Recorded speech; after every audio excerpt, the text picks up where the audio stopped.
pessoal, bem-vindos a mais um episódio de Vultos e Sombras do Resficta, né? Canal virtual da Rafos Press. E depois de um certo hiato, né? Por conta de uma série de trabalhos, inclusive da própria editora, estou trabalhando, por exemplo, no Fantasmagoria, né? Fazendo as cenas já, editando as cenas, né? Em breve teremos nossa audionarrativa pronta. Mas outros trabalhos também, né? Encavalou tudo e não pude fazer vídeos com muita frequência. Na semana que vem ainda vai ser só um vídeo, mas a partir da outra, creio que as coisas se regularizem com a nossa frequência de 2 vídeos por semana. Vou aproveitar também, então, justificando, né, a falta de vídeos, também para falar que a gente vai ter o segundo sorteio do nosso clube de assinatura, né?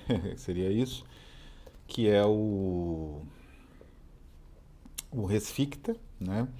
É um clube de assinatura onde os clientes têm desconto e tem sorteios, né? Esse aqui vai ser para todos os membros, não importa o nível, né? Vou estar sorteando aqui este livro aqui, o Snuggle Satyricon, Brian Stableford. Talvez tenhamos traduções dele ano que vem, né? Vai ser um material bilíngue, né? Eu traduzo do francês, ele traduz para o inglês, traduz para o português.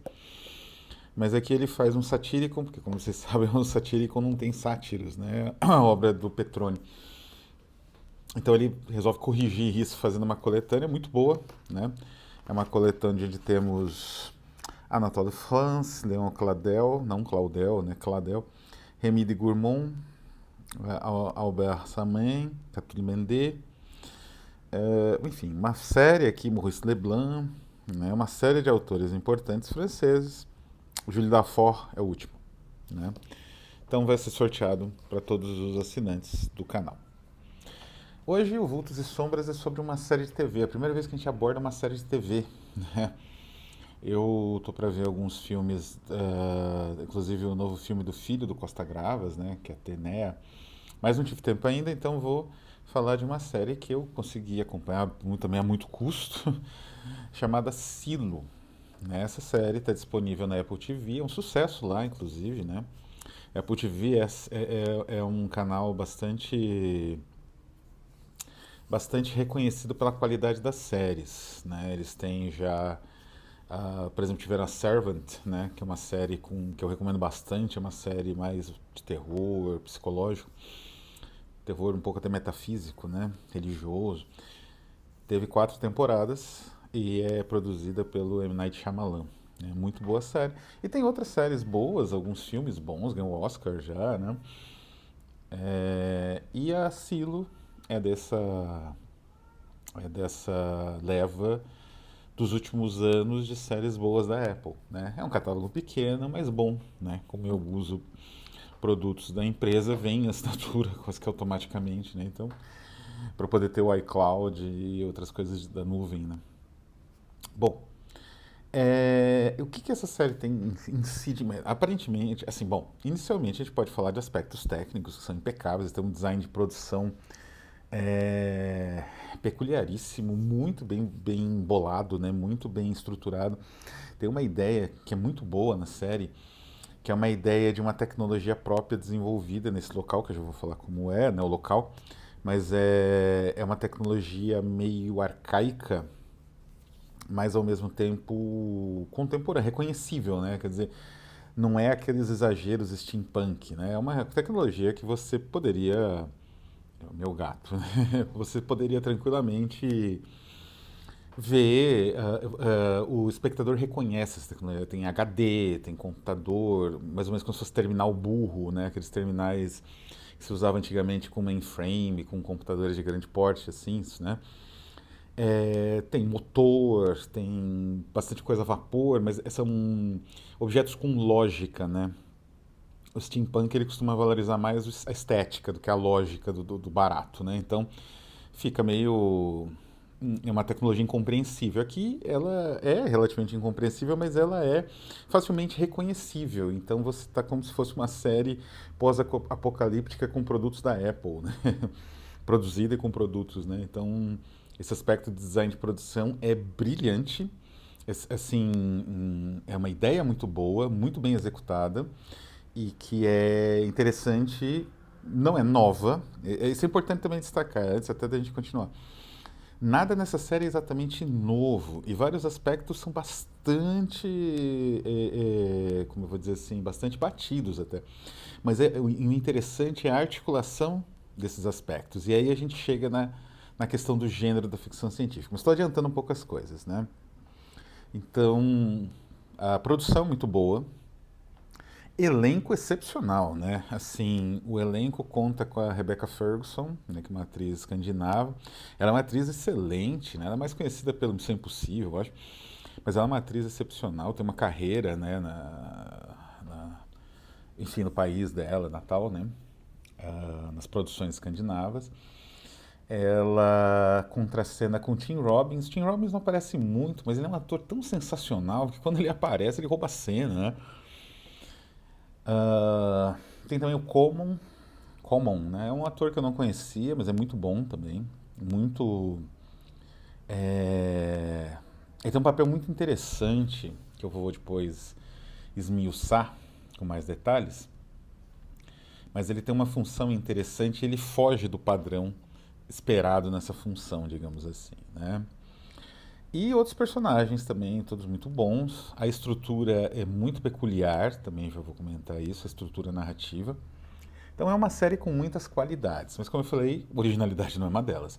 Aparentemente baseada numa série de livros, que obviamente não li, não sei se devo ler algum dia, eu creio que não. Mas, enfim, fica a informação, né? Tem uma série de livros que inspirou a série. E como é que é o Silo? Eu vou tentar. As minhas reflexões são gerais, né? Eu não vou falar da trama em si.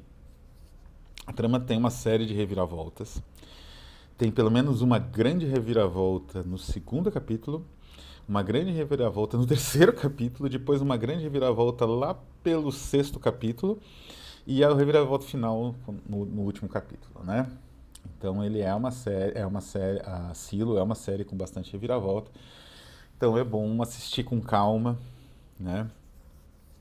Para ir pegando esses detalhes, né, da trama quando acontecem as reviravoltas, né? O meu gato vai pular, vai, pula, pula.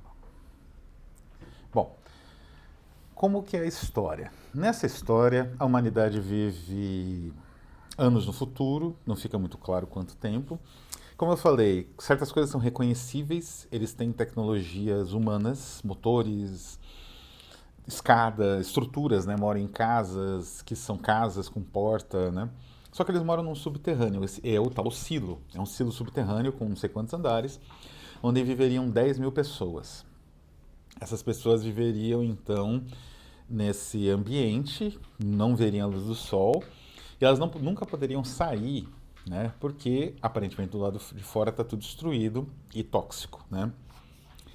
E o que que acontece? Nesse lado de fora, digamos assim, eles também não têm acesso nenhum, né? Não tem janela, né? O que eles têm é uma câmera que fica na parte de cima do silo, como se fosse uma espécie de casa-mata, de alguma coisa assim. E essa câmera capta, né, o que tem do lado de fora e retransmite para monitores em cada andar. E as pessoas ficam ali assistindo, né? Ah, passa aquilo de fundo, né? Como se fosse uma janela, mas não é, é um monitor. É meio como, aliás, como o Apple Vision, né? Que parece que você vê o olho da pessoa, mas não é, aquilo é uma tela. A pessoa está totalmente tapada, assim, né? A parte do rosto. E, bom, a vida vai se desenvolvendo. Aí começam os clichês, né? Como é uma estrutura subterrânea e assim descendente, né? Começa nos primeiros andares, vai descendo. A estrutura social reproduz um pouco isso. Então, as pessoas que moram nos andares mais altos são as pessoas da classe dominante, as pessoas mais ricas e que têm mais condições ali dentro da sociedade.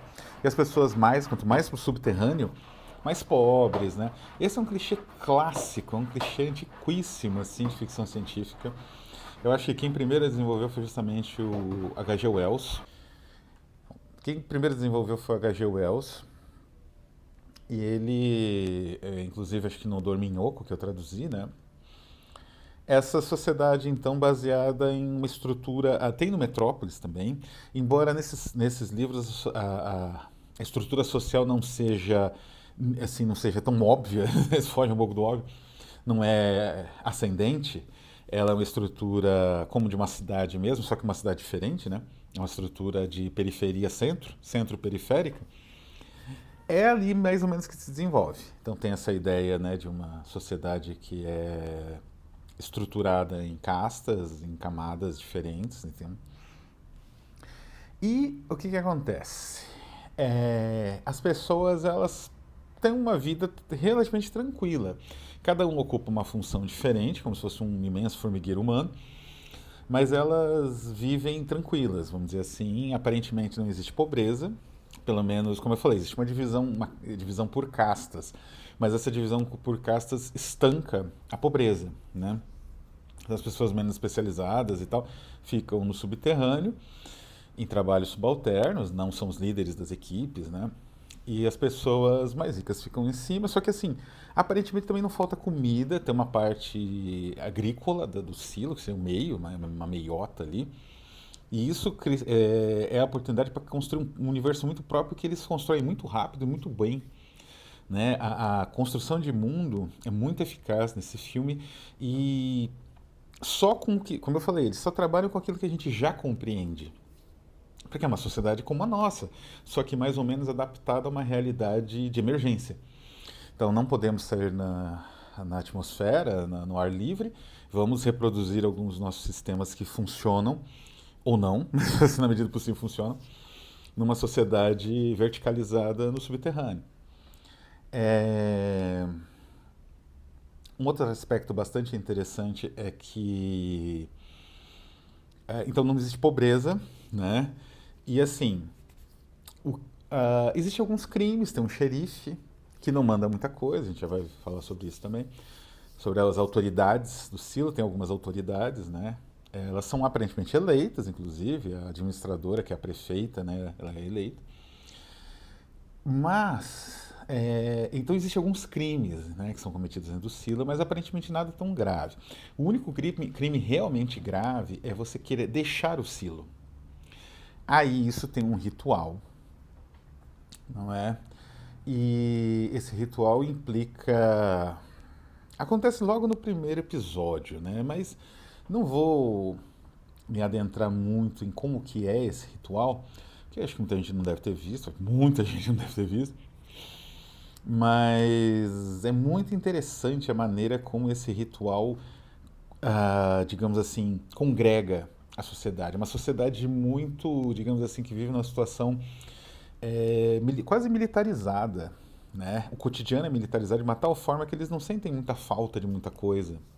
Né? Como eu falei, existem pequenos crimes, contrabando aqui, uma coisinha ali, mas não existem punições tão graves, né? Não existem campos de concentração, presídios enormes, a prisão parece vazia, a prisão da chefatura lá do xerife, né?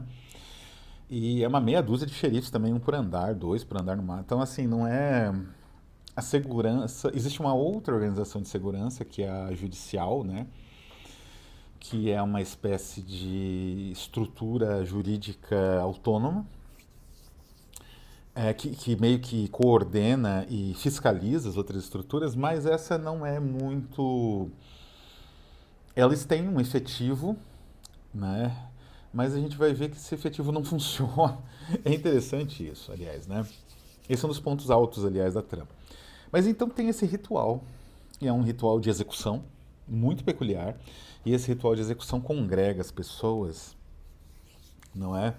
De uma forma muito singular, porque as pessoas ficam torcendo para algo acontecer. Lembra muito, né? Eu estudei muitos anos a Inquisição nos países ibéricos, né? Especialmente Espanha e Portugal. Os dois, né? Quando viraram um só, né? A União Ibérica. E a Inquisição, eles tinham uma estrutura dramática. Quer dizer, desde o momento que o cidadão era, digamos assim, condenado à fogueira, começava um drama que era justamente se ele seria queimado vivo ou queimado morto, né? Como que é isso? Ele seria queimado de qualquer forma, está condenado. Mas se ele se arrependesse e abjurasse, em geral eles eram condenados por um crime chamado, na Inquisição espanhola, ibérica, era a maioria, sei lá, 80% dos condenados eram por um crime que eles chamavam de judaizar em segredo. Eles eram judeus convertidos à força, quer dizer, os antepassados deles, né, os avós, tal, essas pessoas. Eram convertidos à força e eles eram os cristãos novos. Então eles recebiam uma acusação que podia ser falsa, em geral era falsa, de judaizar em segredo, então eles eram torturados. E aí, quando recebiam essa condenação, era a morte. Mas, se eles se arrependessem e abrissem mão da fé mosaica, né, eles poderiam ser estrangulados antes de serem queimados. Então, eles não seriam queimados vivos. Né? E isso era uma disputa, e as pessoas acompanhavam isso como uma torcida. Né? Será que ele vai se arrepender? Será que ele não vai? É mais ou menos isso que acontece aqui no Silo. Mas eu comentei que a estrutura narrativa ela tem uma série de clichês, e tem. Né? Como eu acabei de falar, por exemplo, dessa divisão em níveis. E isso vem um pouco da própria ficção científica. Né? Os gêneros temáticos, né? Os gêneros narrativos derivados assim de um conjunto de temas, um conjunto de lugares comuns, né? Que são o terror, o policial, a ficção científica, eles surgiram de uma série de narrativas, algumas populares, inclusive, outras, alguns gêneros únicos. Por exemplo, é muito pouco estudado, no caso do terror, a influência dos anuários e calendários de execuções e penas das prisões, por exemplo, na Inglaterra. Isso era muito moda. Era uma literatura tétrica, né? Foi publicada pela La Felgueira, né? Uma tradução, por exemplo. E tem uma certa influência nesse fascínio pelo terror, até pelo true crime hoje, né? Mas é pouquíssimo estudar. As pessoas estudam determinação de gênero como se a literatura fosse uma flor, né? Uma taxonomia, ou sei lá, uma lagartixa. Essa lagartixa difere da outra lagartixa, por isso. Então, é difícil fazer uma análise arqueológica da literatura, que é, em geral, o que mais me interessa. E a ficção científica, ela tem uma série de literaturas, digamos assim, de gêneros na base dela. Da literatura de viagem, né, como do Marco Polo, por exemplo, ou do Preste João, que é uma, literatura, é uma obra muito importante de viagens fantásticas, né, do século ali, do finalzinho da Idade Média, século XVI, século XV. Também por panfletos científicos que tinham função quase alegórica, né? Até o Kepler escreveu sobre a colonização da Lua, né? Era uma coisa muito comum, né? Alguns cientistas escreviam esses panfletos alegóricos e eles tinham máquinas, tinha uma série de elementos de ficção científica, pouquíssimo estudado, né, esse material. Quem ainda estuda de vez em quando são epistemólogos, historiadores, mas não críticos literários, infelizmente. E no século XIX, esse material começou a se afunilar nos romances científicos e nas ficções imaginativas e fantásticas relacionadas com a ciência. Tem grandes autores como Fitzjames O'Brien, o próprio Robert Louis Stevenson, né? Eles trabalhavam dentro desse universo, né, fantástico, mas muito peculiar, muito próprio, né? Onde a ciência fornecia alguns elementos, mas ainda predominava um certo aspecto de literatura do maravilhoso, às vezes, né? Fitzjames O'Brien é bem isso, né? E aí esse material, graças ao impulso final, né, de autores como Wells e Jules Verne, mas tinha outros também, não eram só eles, tinham outros, né? É que esses autores são titãs, né? O Wells, ele previu, na verdade, ele influenciou o Leo Szilard na concepção da bomba atômica, a bomba por fissão, né? Foi o Wells que escreveu sobre isso no início do século XX, 1905, 1908. Então, a ficção científica, ela carrega uma cauda de, digamos assim, poderia ser, e às vezes essa cauda explode, né? Quer dizer, quando você tem a New Wave dos anos 60, autores como Kobuab, a ficção científica do leste europeu e da Rússia, ou melhor, da União Soviética, isso explodiu a ficção científica tradicional, felizmente. Mas ainda continua, né? Ela continua carregando aquilo em geral e vai se renovando, às vezes com foco mais em distopia, às vezes em tecnologia, e assim vai. E o que que o Silo faz nesse sentido, né? Inclusive uma obra que eu vou brevemente fazer uma resenha é esta aqui, um dos melhores, um dos cinco melhores livros que eu li esse ano já, tranquilamente, e um dos cinco melhores livros do ano, né? Recomendo muito. Adquiram O Homem de Cristal, da Sol Negro. O Silo, ele trabalha esses elementos, mas ele faz de uma forma muito peculiar, né? Então, por exemplo, como eu falei, é uma distopia, mas não tem grandes prisões ou aquele sentido quase de inescapável que tem tanto no Admirável Mundo Novo quanto em 1984, que faz a ditadura ficar muito assim, um peso, que é algo que não tem cotidiano, né? Ninguém sobreviveria racionalmente com aquela pressão psicológica toda, nem os soldados que mantêm o regime. Né? Isso, aliás, é uma grande crítica do Anthony Burgess, que escreveu Laranja Mecânica, e falou que é impossível em 1984. É um monolito, né? Mas é um monolito, é quase uma alegoria, não tem uma função sociológica, que não sociologicamente é inviável. Precisa de um certo respiro, né? Mesmo os regimes autoritários, autocráticos de hoje, ou do passado, que sobrevivem, né, fazendo as piores barbáries, eles têm um certo respiro, digamos assim. Pelo menos para algumas classes sociais, pelo menos, né? Ou etnias. Então aqui existe esse autoritarismo, ele está presente em vários momentos de uma maneira bem terrível, mas ele é meio frouxo, ele não consegue. Esses soldados, as pessoas guardam as coisas na cara deles, eles não conseguem, de certa forma, é, tomar o controle de uma maneira muito completa. E é isso que faz, né? Os roteiristas são muito hábeis nesse sentido, o produtor, Yost, né, o produtor, também veterano, faz com que certas conveniências do roteiro fiquem palatáveis, porque como essa sociedade autoritária e autocrática ela é meio frouxa, né, existe uma tal frouxidão que existe um suspense em relação a quem meio que comanda aquilo tudo. E esse não se resolve, esse suspense. Então é muito interessante, porque você tem um núcleo repressivo, uma polícia repressiva, mas que não age, ela não tem onipotência, ela não age de uma maneira tão sistemática como deveria se, né? Era de se esperar de um grupo repressivo, de um grupo, né, que tem a responsabilidade de manter a sociedade na linha, né? Então isso é muito inteligente, é muito bem feito, né? E isso capta, né, a nossa imaginação, porque justamente a gente está numa época de totalitarismos que tem uma certa fluidez. E isso é o que é o pior, porque ele fica muito difícil de ser combatido e ele persiste. Então, o que aconteceu no Brasil nos últimos 4 anos é um exemplo, né? Quer dizer, você tem uma tentativa de transmutação, né? De transformação das instituições, parcialmente executada, aliás. Tem algumas instituições que sofreram bastante, outras ainda não se recuperaram, né?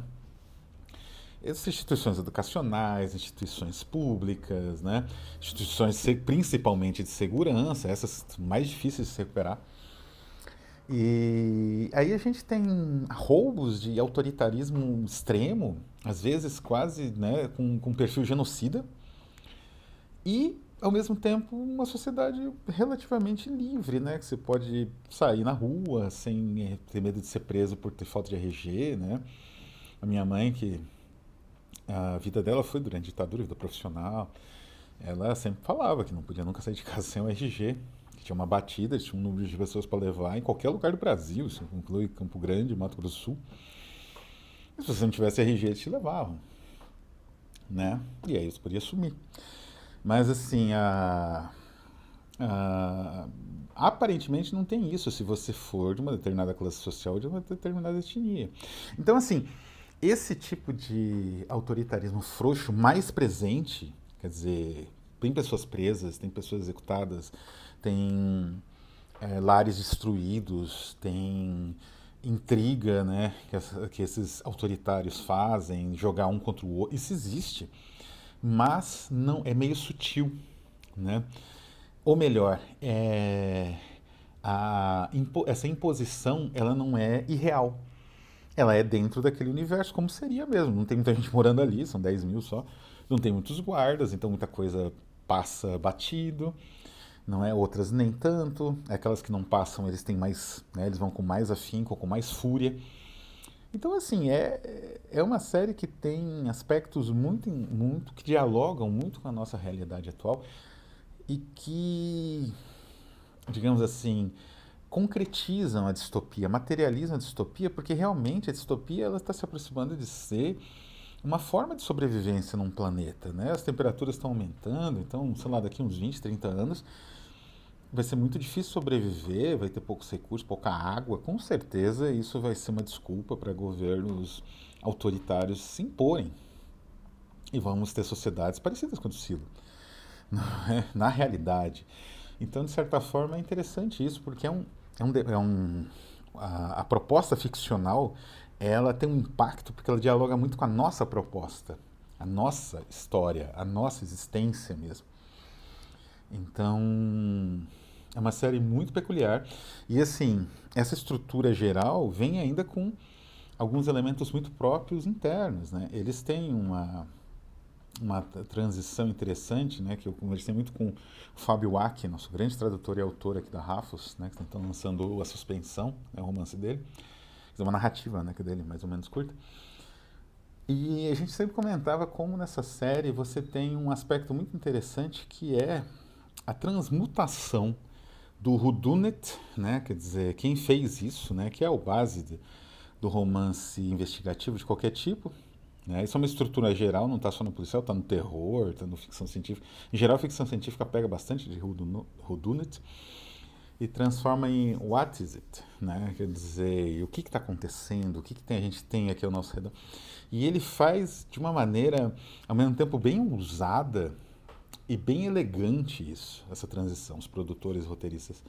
Então é uma aula de roteiro, é uma aula de como você aproveitar clichês, é uma aula, né, desse ponto de vista. Quem se interessa, né, pela arte do roteiro, como é o meu caso, é um prato cheio. Né? Tem diálogos afiadíssimos, atores são excepcionais. É uma excelente série. Não é essa coisa mais genial do mundo, nem inovadora em si, mas é uma série muito interessante que dialoga com algumas questões históricas que estão cada vez mais prementes, né? Estão cada vez mais no nosso cotidiano mesmo, e que realmente a gente precisa refletir e a ficção ajuda bastante nesse ponto. Então é isso, vou ficando por aqui. Semana que vem temos o sorteio. Um abraço a todos e até a próxima.